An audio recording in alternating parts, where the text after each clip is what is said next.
everybody. My name is PJ. I'm KG. And this is Let's Talk. I'm excited because we are back, y'all. We haven't filmed an episode since last year, December 2024. It's 2025. Happy Hashtag New Year. Star 25. Happy New Year. Yes. How you feeling in this new year? I'm feeling good. I'm ready for 2025. It's been, some stuff that happened already, Yes. but I'm ready for this year. This has been a very eventful year. Inauguration. Yeah, literally. But I'm excited too.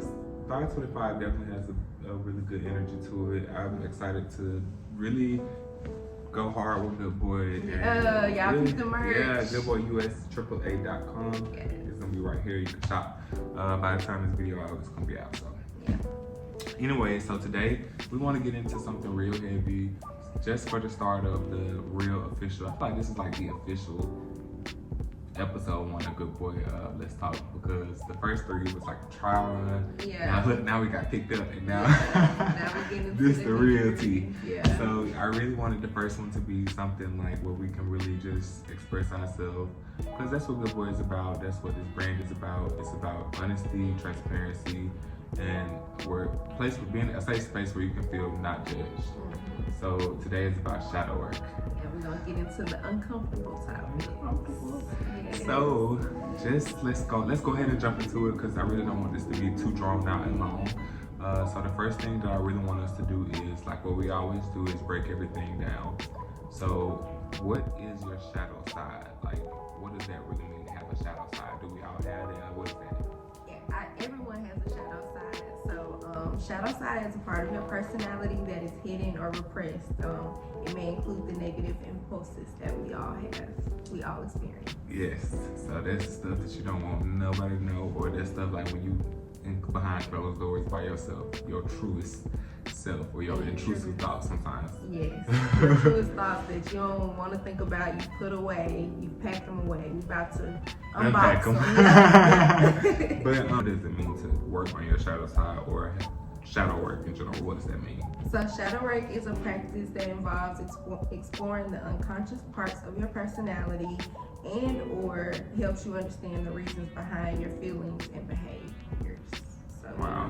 So that's basically working on that side of you that is repressed, and like it's also gonna help you explain or understand why you do the things that you do. Right. Because I feel like that shadow side is stuff that you do repress, or that you don't want nobody to know, that is the real you, and it does like bleed over into your public life or your public persona. I feel like it just, to the naked eye, I guess they wouldn't really notice it. I don't know. But it explains like why you do certain things that you do, why you act a certain way. Like, even though you try to repress it, it still affects, like you said, your outside self. Right. So it's, I guess, giving you a bit more insight into yourself or that person. Yeah. So we're gonna talk about shadow work today.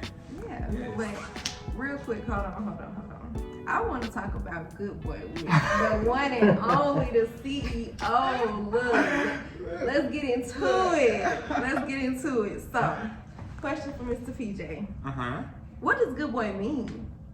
I feel like a lot of people probably, well, not a lot of people, I feel like people probably are confused when they see that. Like, when you think Good Boy, you think of a dog, in my opinion. Okay. Like, good boy, yeah, sex, or either sex, kicks.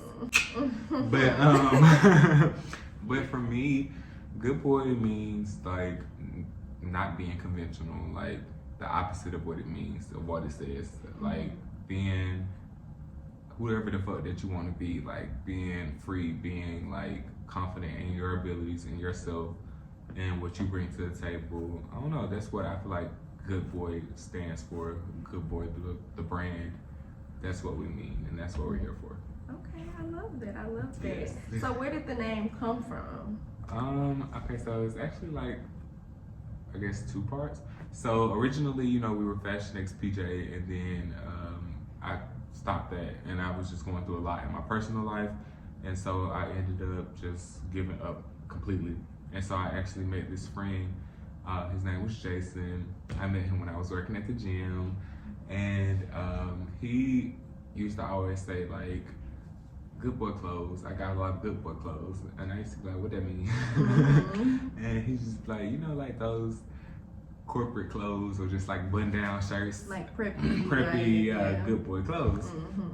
And that name always stuck with me. Like I always was like, oh my God, I love it. Like I really want to do like a clothing brand or something with that. But like at the time I was thinking maybe it would be just something like conventional, like what it means, like button downs, preppy clothes. Mm-hmm. But then I was like, that's not really me. It's like I do like to wear those things, but like who I am as a person, that's not me. So I feel like it won't really align. And so I was just like, I'll keep it in the back of my mind, and whatever it happened, it happened. Yeah. So Jason, he actually ended up dying. Rest in peace. I'm not even sure, how he passed, but he ended up passing away last year, I think, or either 2023. And when his friend told me, like, I was just like, oh my God, I have to do this now. And I got to get on it because, like, he was our age. So it's just like, that's crazy. Yeah. And so it just really made me, like, get on it in terms of bringing the brand together and starting the brand. I just didn't know what I wanted it to be as far as clothes. But lately I've been wearing a lot more like comfortable stuff, more hoodies, more just like vibe stuff because it's comfortable and then like it's easy to slide into your like everyday life. So I started it, we're here now, and so that's where the name came from. Okay. Yes. Quick outfit change, guys. Quick outfit change or add on. Had to add that Good Boy bandana. Yeah. Goodboyusa at a.com. AAA. Yeah. Anyway, so yeah, now that we got that Good Boy shameless plug, started and carried on. Yeah. We do want to get into some deep questions and really talk about what we're here to talk about, which is shadow work. So I found a couple questions online how we can really do some shadow work, and so I want us to ask each other and really talk about it. Of course, we are not no licensed psychologists, psychiatrists, therapists, none of that. We just talking. Literally. So the first question I found is, what did childhood me need the most? So you can start with your childhood self. Do you feel like your childhood self needed the most? I feel like my childhood self definitely needed affection and like that quality time because my parents were always working, so I was always either with my grandparents or like with friends, so we never really got that quality time to really get to know who each other are, who we are as people, as opposed to like just knowing me as their daughter and me knowing them as my parents. So, and kind of like when you're growing in the different stages, it's hard to like say I'm not that person no more. Right. They didn't. Exactly. Yeah, I get exactly what you're saying. Exactly, and that affection because we never really hugged and kissed, so now it's kind of awkward when we do it. But we're trying to. We're working on it. We both are only children, so it's like I think it's such a different vibe because it's like when you have siblings, I feel like it's easier to break the ice because it's more kids for them to have to learn, if that makes sense. Yeah, different personalities. Right, so they kind of have no choice but to like learn one or the other, if that makes sense. Because they can't treat everybody the same, but it's only one child, so it's like, you really don't have to. Yeah. But I'd say for me, my childhood self, I feel like I needed reassurance, letting me know like that I can be whatever I wanted to be, that my gifts are important, I can, sing, dance, act, whatever I want to do, whatever. I was watching church today and Sunday, but I was just watching because I didn't watch it last week. And PMJ was just talking about how, whatever his son wants to do, he walk around and be like, hey, superstar, what's up, superstar? Just reaffirming his son that, he is somebody, like, he is important, not like,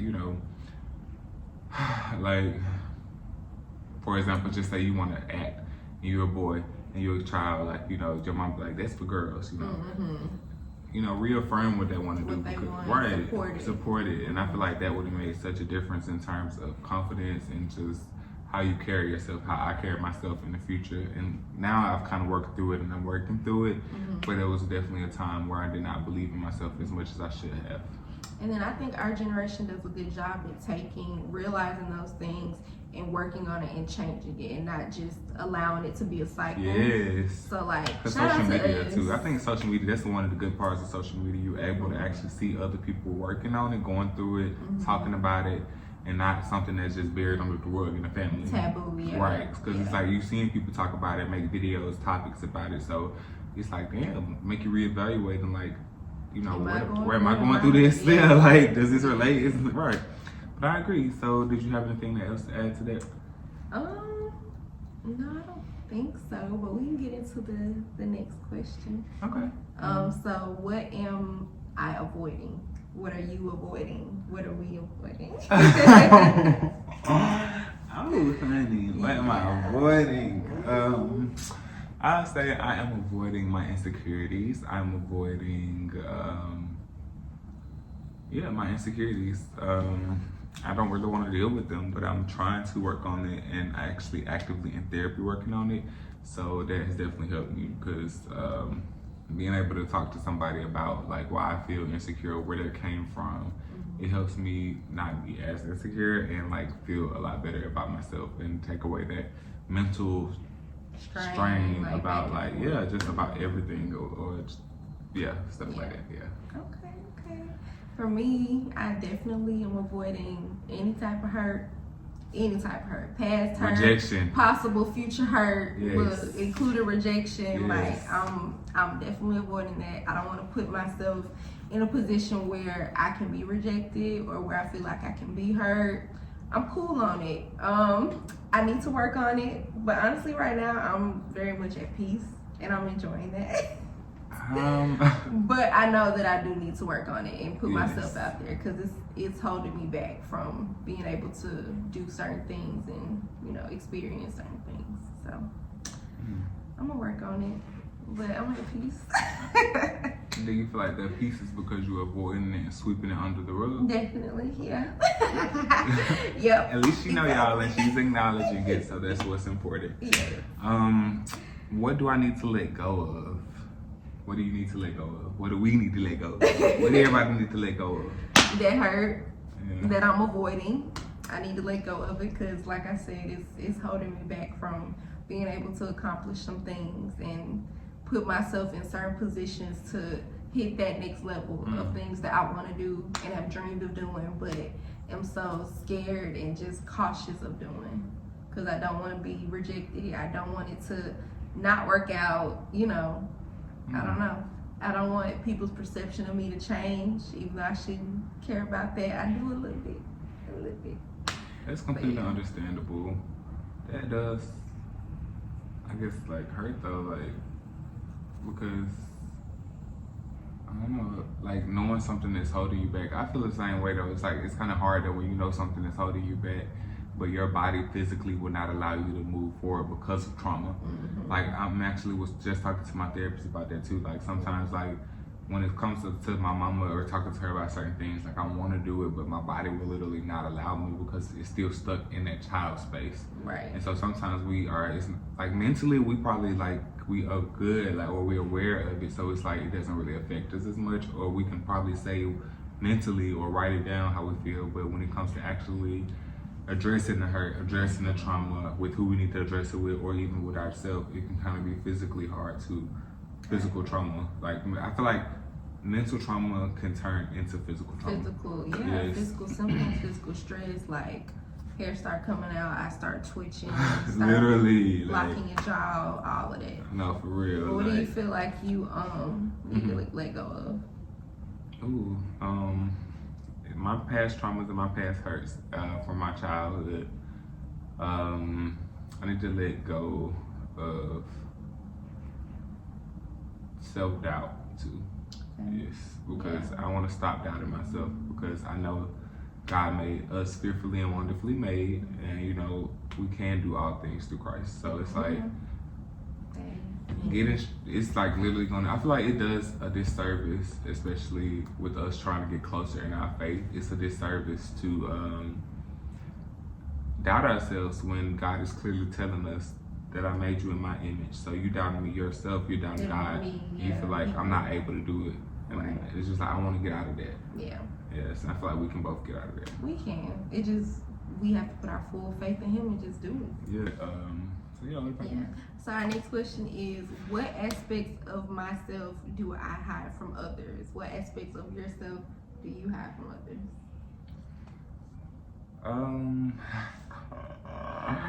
I feel like I definitely hide my affectionate side, or I hide my sweet side. Like your soft side. My soft side is I hide my softer side because as a child growing up, it was taken advantage of a lot. So I built like a wall to protect myself, and I'm just now starting to break that wall down. So I guess that's what I'm actively working on, is not really necessarily like having to be so guarded or reserved, but of course still using my discernment, but not feeling like I have to do it with everybody, because you just never know what relationship you kind of are missing out on, friendship, whatever you could be missing out on, or blessing, because you can kind of be a little bit reserved or guarded, literally.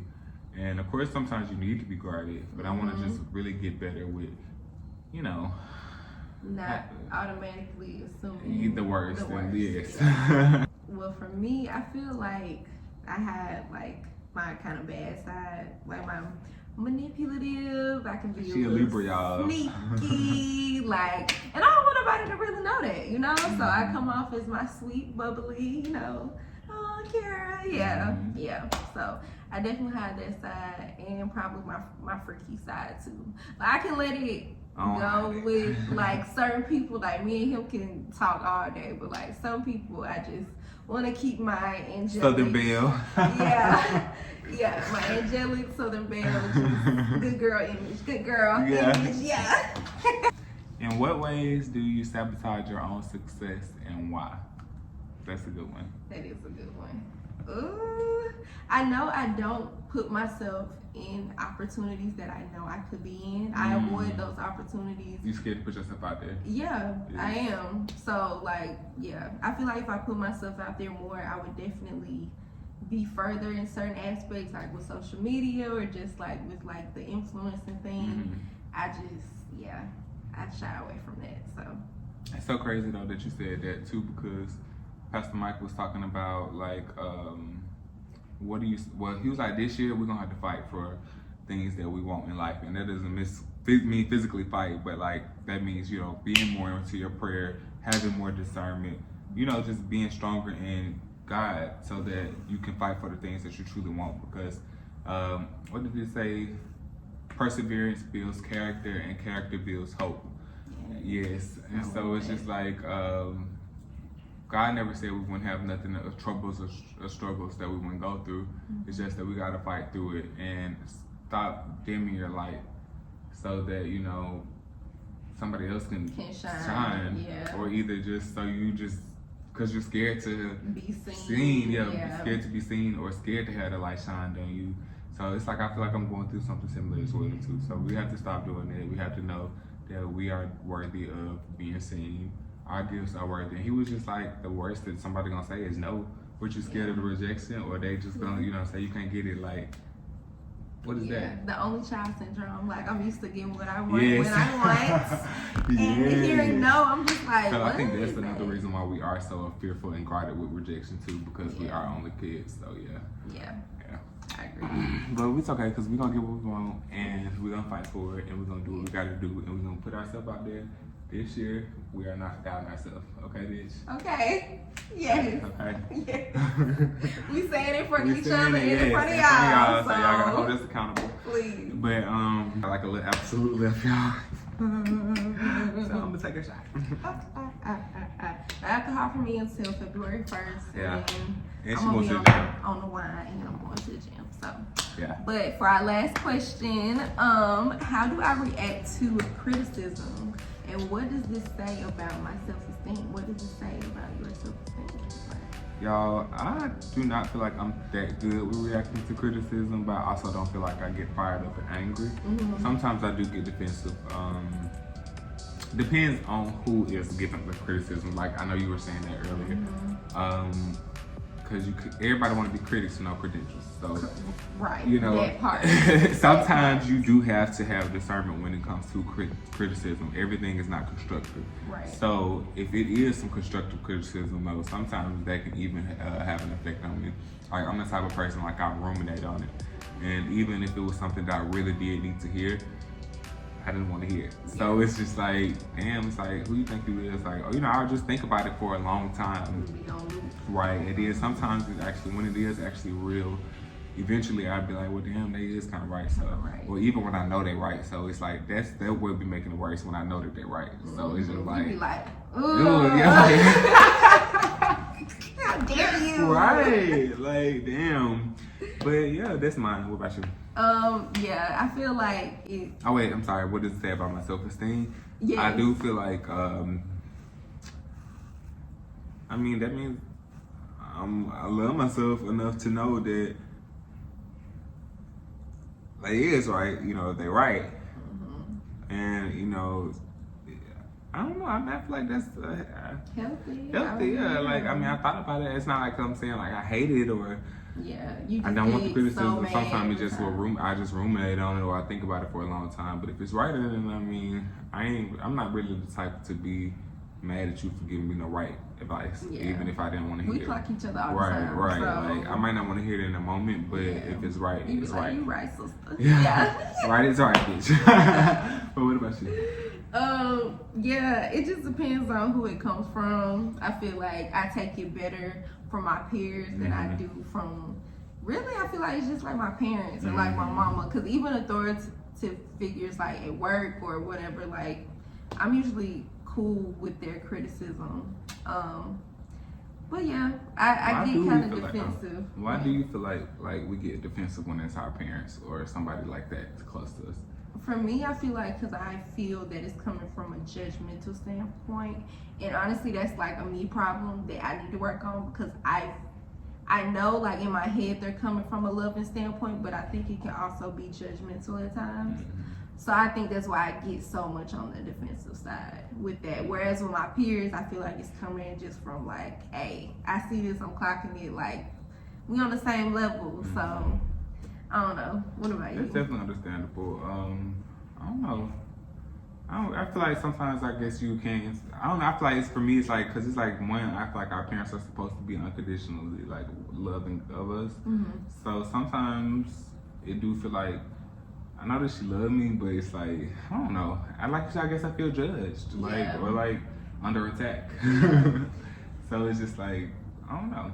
And sometimes they think that they know it all. Yes. I know they said we think we know it all, but like they do too. Sometimes our parents don't. Changed. Right. So that's what I'm saying. Things are different in this day and age, so they don't really know how things operate today time. So sometimes it can kind of be hard to accept it because it's like, girl, that was 20 years ago. We can both teach each other stuff for sure. Like, and I think our parents, the generation that grew up in, it's just they kind of know things we don't know anything. But we can really teach each other so much if we would just be open to receiving it. I agree. That's exactly what I was saying. And as far as with my self-esteem, I feel like that just makes, I don't know, it makes my self-esteem cool with my peers, but with my parents, I think it just kind of puts me back in that childlike state. Yes, so like, I think we have to get through that though. And I don't want to like disappoint them too. So when they criticizing me, I feel like I'm disappointing them because I'm not doing what I'm supposed to do or what they feel like I should be doing. So you feel like you're not making them proud. Yeah. Yeah.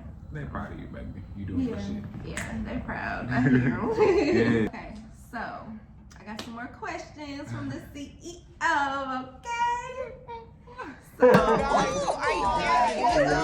what can we expect from Good Boy coming in 2025 and beyond? Definitely. Good Boy is gonna be like not like your average clothing brand.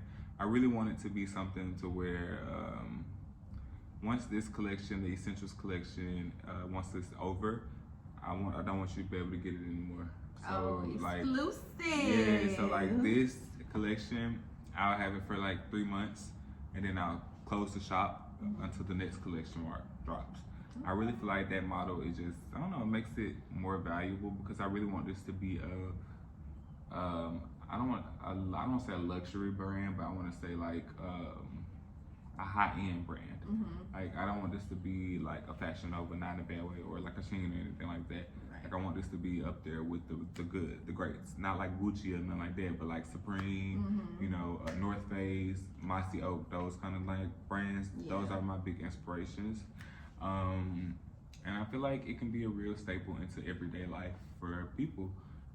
So that's really my biggest thing, is making Good Boy a staple into everyday life.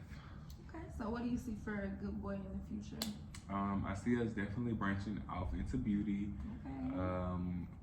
it's because originally it's really Good Boy Aesthetics, but Good Boy USA is really the clothes. And Good Boy Aesthetics will be with everything else. Branch off into beauty, you know, everything, music, and I also want to incorporate music because you know I'm an artist. Yeah. So like I want to find a way to bridge that gap for me with the music and the fashion, and really make that something that stands out over the other brands, you know, that are doing it. Like, because music is a big part of the culture, so it's just like everybody pretty much listen to music like every day. So I really want So I really want to infuse that music, fashion, culture, community. Then community is a big part too. So I really want to eventually one day have like a Reddit, but it's like Good Boy, or Pinterest or Tumblr. You know, like how Tumblr used to be, but inspired by like Good Boy. On my site is Good Boy Connect, and it's like a whole little blog where you can put posts and pictures and stuff like that, and communicate with other people that's joined to the site. So I hope that will get bigger one day too, and you know, people really feel they have a safe space to go to talk about whatever. I love that. I'm excited. Okay, so now let's get into some fun, because I feel like we had a whole bunch of hard, heavy-hitting topics today. Yes, and I really want to talk about something fun, like a rapid 3 truth or drink round. Okay. So the first question is, this truth or drink, y'all. So you either tell the truth or you drink. Let's take a shot. I gotta hey. So the first question is, what's your sexual guilty pleasure? Ooh. My sexual guilty pleasure is probably, dang, I don't know. I'd say mine is being degraded and just being dogged out during sex. Like, do not treat me with respect when we're having sex. Okay, mine probably, I don't know. I just want to please like my partner. Like, so you real submissive then? Yeah, I can be, but I can be dominant too. But I feel like that's more when I'm in a relationship. What's your guilty pleasure though that you feel the most guiltiest about? Yeah. Cause I mean, I can kind of feel, I feel a little guilty about being degraded, cause you know how the depths of my degradation goes. So that's my guilt. Fuck you. All right, so last question on the episode 1, season 1. I don't know what's this. Ain't episode 1, baby. Okay. Episode 4. Yeah. Okay, last one, episode 4. Let's talk. Fuck, marry, kill. Okay. So I got 3 options for you. Okay. Justin Bieber. Okay. Aaron Pierre, that light-skinned man that's gonna be the Lion King. Pierre, that's Mufasa. And Morris Chestnut. Ooh, I love me some Morris. Yeah. Okay. So, fuck, marry, kill. Okay, so I'm definitely marrying Morris. Okay. For sure. That's hubby. I thought that's easy for an audience. No, I don't know, cause Aaron Pierre, he's handsome, but he's not really my type. I agree. So I think, but then he a black man, so I feel bad if I say the white. But I think I'm gonna kill Aaron and fuck Justin. Okay. Don't kill me, girls. But hey, for me, I'd probably marry Justin. Okay. I love Justin Bieber, but I fuck Morris and I'll kill Aaron. Oh, we both cute. Yeah, I'm sorry. He just you know how somebody be too fine. Yes. Too fine. Yes. Yeah. I feel like he be in the mirror all the time. Yeah. And I need you looking at me. And then yeah, it's like, but it's gonna be hard though. I would definitely love to marry Morris too, but I don't know. I just like he kind of older. So what we gonna do? What you mean? He older. But he very much active and. You right, he is, cause that body look good, baby. But I just chocolate. You right. I don't know. That's what I'm saying. I would do both, but yeah. And for the sake of the game, I guess I had to marry Justin. Okay. Either way, you know what I'm saying. If you marry him, you get to fuck him, and he got money, so. You right, baby. Give it that money. But anyway, you guys. So I appreciate you guys for tuning in to Let's Talk Season 1, Episode 4. Let us know what you guys want to talk about. We're ready to talk about whatever you guys want to talk about. We are here. Drop it in the comments, DM us, whatever. We'll talk about probably 90% of the things, maybe 92%. comment, like, subscribe. Comment, like, subscribe. Share it with your friends. Tell your mama to watch it, everybody. Yes, and look out for Good Boy. Good Boy USA drop out now. Out now. Yes, by now, yes. Good Boy US AAA. GoodBoyUSAAA.com. Shop. Yes. Tell your friends. Buy your whole family some Good Boy. Link gonna be in the bio. Link gonna be right there too. It's gonna be right here. Yeah. Yeah. So go right here to GoodBoyUSAAA.com and go buy you some Good Boy. I love y'all.